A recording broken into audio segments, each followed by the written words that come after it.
बिस्मिल्लाहिर्रहमानिर्रहीम। Dear student, अस्सलाम वालेकुम। यूएचएस का आज हम टॉपिक नंबर 7, उस चैप्टर का नाम करंट इलेक्ट्रिसिटी। आपने ये सेकंड ईयर में भी चैप्टर पढ़ा। हम थोड़ा सा इसका ब्रीफ डिस्कशन करते हैं कि इलेक्ट्रिक करंट क्या होता है। बेटा आपने पढ़ा होगा electric current is the rate of flow of electrons, यानी इलेक्ट्रिक करंट को हम आई से रिप्रेजेंट करते हैं और ये इलेक्ट्रॉन का फ्लो है। So I is equal to Q by T. आपने एक फिक पढ़ी होगी कि लेट से आपके पास एक कंडक्टर है, इस कंडक्टर के अक्रॉस आपने एक एक्सटर्नल वोल्टेज या बैटरी अटैच की हुई है। अब बैटरी का ये पॉजिटिव टर्मिनल है, ये नेगेटिव टर्मिनल है, ये आपका वोल्टेज भी है और इसमें से जो करंट फ्लो कर रहा है उसकी क्वांटिटी क्या है बेटा, आई है। तो आपने इसका फार्मूला भी लिखा होगा, I is equal to Q by T. अगर हम इसके यूनिट्स की बात करें तो हमें पता है कि चार्ज का एसआई यूनिट क्या होता है, कूलम। टाइम का एसआई यूनिट सेकंड, तो ये क्या आ जाएगा, सी एस माइनस वन। अगर एसआई यूनिट की बात करें तो एसआई यूनिट इसका अम्पेयर आता है और 1 एम्पेयर किसके इक्वल होगा, सी एस माइनस वन, यानी कोलम इनवर्स की। ये एक एमसीक्यूज भी आता है इस टाइप। अब अगर हम इसके ग्राफ की बात करें कि हमारा v और i का ग्राफ क्या होगा या i q बाई टी का ग्राफ क्या होगा, तो सिंपली है, जैसे ये हमारे पास y एक्सिस है, ये हमारे पास x एक्सिस है। इस y एक्सिस पे हमने चार्ज ले लिया और x एक्सिस पे हमने टाइम ले लिया। इसका ग्राफ बेटा याद रखिएगा सेम वही ग्राफ आता है जो ओहम लॉ का ग्राफ आता है। अगर एक क्वेश्चन आपसे पूछ लिया जाए, इस तरह का एक ग्राफ दिया हो, अगर कहा जाए कि इस ग्राफ का ग्रेडियंट क्या होगा, ग्रेडियंट स्लोप का दूसरा नाम है, ये भी याद रखिएगा आप कि ग्रेडियंट या स्लोप एक ही बात है। तो ग्रेडियंट इसका क्या आ जाएगा, y over x, so q by t that is equal to current, और इसका एसआई यूनिट एम्पेयर। अब Q किसके इक्वल होता है, आपने एफएससी में पढ़ा होगा, Q is equal to n e, where E is a charge on a 1 electron. E क्या है जी, एक इलेक्ट्रॉन पे चार्ज, और हमें पता है 1 E किसके इक्वल होता है, 1.6 10⁻⁻19 कोलम के। अगर बेटा 1 कोलम की बात की जाए तो ये एमसीक्यूज बनता है, ये भी याद रखिएगा, 6.25 10⁻18 इलेक्ट्रॉन के। ये 1 कोलम की वैल्यू आपने जहन में रखनी है। इसके बाद एक चीज हमारे पास आती है कि एनर्जी डेंसिटी क्या होगी, सॉरी एनर्जी करंट डेंसिटी। बेटा आपको पता है, जैसे आपने एनर्जी डेंसिटी पढ़ा होगा, करंट डेंसिटी भी वही है। इसका आपने फार्मूला जहन में रखना है कि current per unit charge, current per unit charge, ये आपके पास करंट डेंसिटी आ जाएगा और current density represented by I not. Current के बारे में बात करते हैं, करंट स्केलर है क्या वेक्टर, तो याद रखें current is a scalar quantity. और एनर्जी डेंसिटी की बात करें तो energy density is a vector quantity. क्यों, क्योंकि क्रॉस सेक्शनल एरिया आ गया और इस क्रॉस सेक्शनल एरिया आने की वजह से ये क्वांटिटी आपके पास कौन सी क्वांटिटी बन जाएगी, वेक्टर क्वांटिटी बन जाएगी।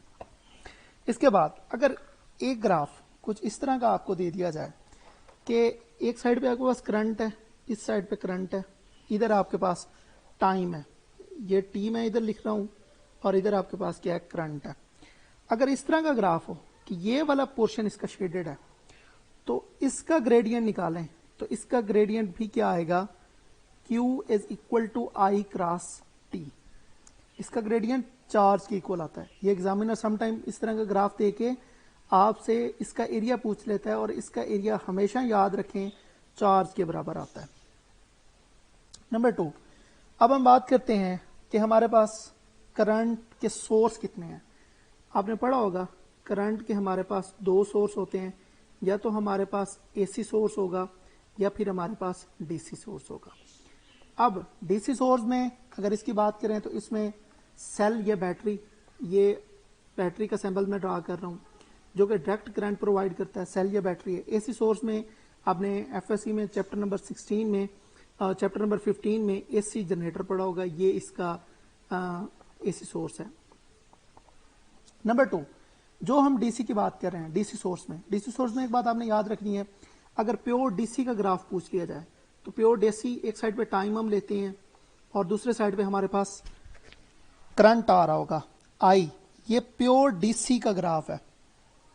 अगर प्लस्टिंग डीसी का ग्राफ पूछा जाए, जैसे हमने फुल वेव रेक्टिफिकेशन में पढ़ा था, तो प्लस्टिंग डीसी का ग्राफ बेटा कुछ इस तरह से आता है और इसको प्लस्टिंग डीसी को स्मूथ करने के लिए आपने पढ़ा होगा कि हम फिल्टर सर्किट्स यूज करते हैं। मैंने उस टाइम भी बताया था कि फिल्टर सर्किट्स क्या होते हैं। बेटा फिल्टर सर्किट्स सिंपली एक डायोड के साथ अगर आप कैपेसिटर्स को अटैच कर दें तो जो हमारे पास न्यू सर्किट बनेगा, इस सर्किट को फिल्टर सर्किट का नाम बोलते हैं।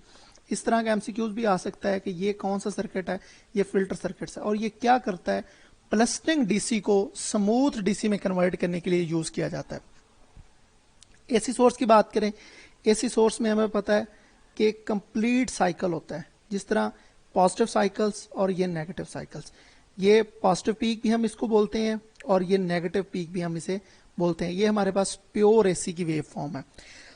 चार्ज कैरियर की बात करें कि हमारे पास चार्ज कैरियर कितने टाइप के हैं, तो चार्ज कैरियर में सबसे पहले जो हम डिस्कस करते हैं वो है हमारे पास मेटल्स के। मेटल्स में चार्ज कैरियर क्या होंगे, तो मेटल्स में बेटा याद रखना फ्री इलेक्ट्रॉन्स क्या होते हैं, चार्ज कैरियर। जो इलेक्ट्रॉन मूव कर रहे होते हैं यही हमारे पास चार्ज कैरियर होते हैं। इसी वजह से कहा जाता है कि जी metal are the good conductor of electricity. Number 2, अगर गैसेस की बात करें तो गैसेस में चार्ज कैरियर क्या होंगे, तो चार्ज कैरियर याद रखिएगा बोथ होंगे, पॉजिटिव आयंस भी और नेगेटिव आयंस भी, ये चार्ज कैरियर्स होंगे इसके अंदर। इसके अंदर अगर इलेक्ट्रोलाइटिक्स की बात करें या इलेक्ट्रोलाइसिस की बात करें तो उसके अंदर भी पॉजिटिव नेगेटिव होंगे। सेमीकंडक्टर में चार्ज कैरियर क्या होंगे, सेमीकंडक्टर में बोथ होंगे, यानी आपके इलेक्ट्रॉन्स भी हो सकते हैं और आपके होल्स भी हो सकते हैं, क्योंकि सेमीकंडक्टर हमारा किन दो चीजों से मिलकर बना हुआ है, कंडक्टर और इंसुलेटर से। सेमी है ना, बोथ प्रॉपर्टीज रखेगा, तो इसके अंदर जो फॉर्मेशन होगी उनके अंदर हमारे पास इलेक्ट्रॉन्स भी आ जाएंगे, हमें पता है इलेक्ट्रॉन्स पे नेगेटिव चार्ज, और होल्स भी आ जाएंगे जिनके ऊपर पॉजिटिव चार्ज होता है। नंबर 2, करंट की टाइप कितनी है, करंट की 2 टाइप है, एक इलेक्ट्रॉनिक करंट है, दूसरा कन्वेंशनल करंट है। टाइप्स को डिस्कस करते हैं कि हमारे पास कौन कौन सी टाइप्स हैं। टाइप 2 है, एक कन्वेंशनल है, दूसरी इलेक्ट्रॉनिक है। ये आपने एफएससी में पढ़ा होगा, कन्वेंशनल दूसरा इलेक्ट्रॉनिक। नाम से ही वाजे है कि अगर कन्वेंशनल की बात करें तो कन्वेंशनल करंट, मैं एक फिग बनाता हूं फिर ज्यादा क्लियर हो जाएगा कि एक कंडक्टर है, इस कंडक्टर्स को अगर आपने इस तरह जोड़ा हुआ है कि इस एक साइड को हायर टर्मिनल से और दूसरी को लोअर टर्मिनल से, और सेम इसी तरह यहाँ पे भी एक कंडक्टर है, इस कंडक्टर्स को हमने यूं जोड़ा हुआ है कि हमारे पास ये नेगेटिव टर्मिनल है और ये वाला इसका पॉजिटिव टर्मिनल है। अगर बेटा current higher potential to lower move कर रहा है, यानी पॉजिटिव से करंट नेगेटिव की जाने मूव कर रहा है, तो ये कन्वेंशनल करंट होगा। अगर करंट लोअर पोटेंशियल से हायर पोटेंशियल की तरफ मूव कर रहा है, यानी नेगेटिव टू पॉजिटिव जा रहा है, तो ये इलेक्ट्रॉनिक करंट होगा। नाम से ही वाज़ेह है, conventional current due to proton होता है और electronic current due to electron होता है। एक बड़ी इंपॉर्टेंट बात यहां पे याद रखने वाली ये है कि ये हमेशा हाई टू लो फ्लो करेगा, ड्यू टू पॉजिटिव चार्ज होगा, और जो इंपॉर्टेंट बात है वो ये है इसकी जो डायरेक्शन होगी ये अलोंग द फील्ड होगी। जिस डायरेक्शन में आपका फील्ड बनेगा उसी डायरेक्शन में इसकी डायरेक्शंस होगी, जबकि इलेक्ट्रॉनिक करंट में अगेंस्ट डायरेक्शंस होगी, यानी अगेंस्ट दी इलेक्ट्रिक फील्ड इसकी डायरेक्शंस होगी। आगे चलते हैं,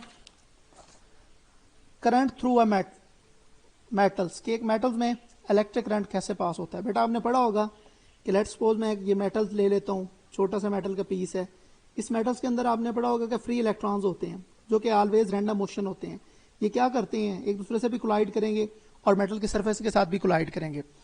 एक क्वेश्चन है यहाँ पे कि इस मेटल्स का नेट करंट क्या होगा, तो बेटा याद रखना नेट करंट ऑलवेज 0 होता है। ये जो इलेक्ट्रॉन्स हैं ये किस वेलोसिटी से मूव कर रहे हैं, जो इनकी वेलोसिटी है उस वेलोसिटी को हम थर्मल वेलोसिटी का नाम देते हैं। थर्मल वेलोसिटी से ये इलेक्ट्रॉन मूव कर रहे होते हैं। थर्मल वेलोसिटी की वैल्यू क्या होगी, सेवरल 100 किलोमीटर फी सेकंड।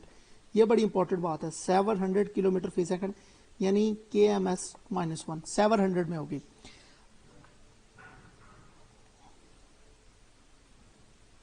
अच्छा, इन इलेक्ट्रॉन्स की डेफिनेटली कोई ना कोई ड्रिफ्ट वेलोसिटी होगी। आपने ड्रिफ्ट वेलोसिटी का आर्डर भी पढ़ा होगा कि आर्डर ऑफ ड्रिफ्ट वेलोसिटी ये हमारे बोर्ड में भी एमसीक्यूज आता है कि आर्डर ऑफ ड्राफ्ट वेलोसिटी यानी वीडी हम जिसे लिखते हैं, इसका आर्डर बेटा क्या होना चाहिए, 10⁻³ मीटर फी सेकंड। ये ड्राफ्ट वेलोसिटी का आर्डर होना चाहिए। ड्राफ्ट वेलोसिटी की डेफिनेशन भी स्टूडेंट याद देख लीजिएगा, समटाइम ड्राफ्ट वेलोसिटी की डेफिनेशन भी पूछी जा सकती है। ड्राफ्ट वेलोसिटी का हमने एक फार्मूला भी पढ़ा था कि VD is equal to I/NEA, ये इसका फार्मूला था। अगर ड्राफ्ट वेलोसिटी का हम एक और फार्मूला भी लिख सकते हैं, वो भी आपने याद रखना है, VD that is equal to V/RNEA। R कहां से आ गया, ये रेजिस्टेंस है। VD याद रखें, ड्राफ्ट वेलोसिटी बढ़ जाएगी जब करंट की वैल्यू बढ़ेगी। जैसे जैसे हमारा करंट बढ़ता जाएगा उसके करस्पोंडेंस हमारी ड्राफ्ट वेलोसिटी भी बढ़ती जाएगी, और जैसे जैसे हमारा करंट कम होता जाएगा उसके करस्पोंडेंस हमारी ड्राफ्ट वेलोसिटी कम होती जाएगी। ड्राफ्ट वेलोसिटी का स्पीड पे क्या ताल्लुक है, ड्राफ्ट वेलोसिटी जैसे बढ़ाएंगे इलेक्ट्रॉन्स की स्पीड बढ़ जाएगी, ये पॉइंट भी आपने याद रखना है। ड्राफ्ट वेलोसिटी जैसे इंक्रीज करेंगे इलेक्ट्रिक फील्ड इंटेंसिटी बढ़ जाएगी, और ड्राफ्ट वेलोसिटी का रिलेशन रेजिस्टेंस के साथ है वो इन्वर्सली है। अब यहाँ पे एक बात मैं समझाता चलूं कि अगर आपने ड्राफ्ट वेलोसिटी इंक्रीज हो गई तो मॉलिक्यूल्स की रेजिस्टेंस या इलेक्ट्रॉन्स की रेजिस्टेंस रिड्यूस हो जाएगी बेटा, ये बात भी यहाँ पे ज़हन में रखिएगा। ड्राफ्ट वेलोसिटी का लेंथ के साथ क्या रिलेशन है, ड्राफ्ट वेलोसिटी का लेंथ के साथ इन्वर्सली है। अब यहाँ पे भी एक बात क्लियर करते चलें कि अगर लेंथ ऑफ कंडक्टर ग्रेटर है तो वहां पे ड्राफ्ट वेलोसिटी की वैल्यू स्मॉल होगी। बेटा ये तो था हमारा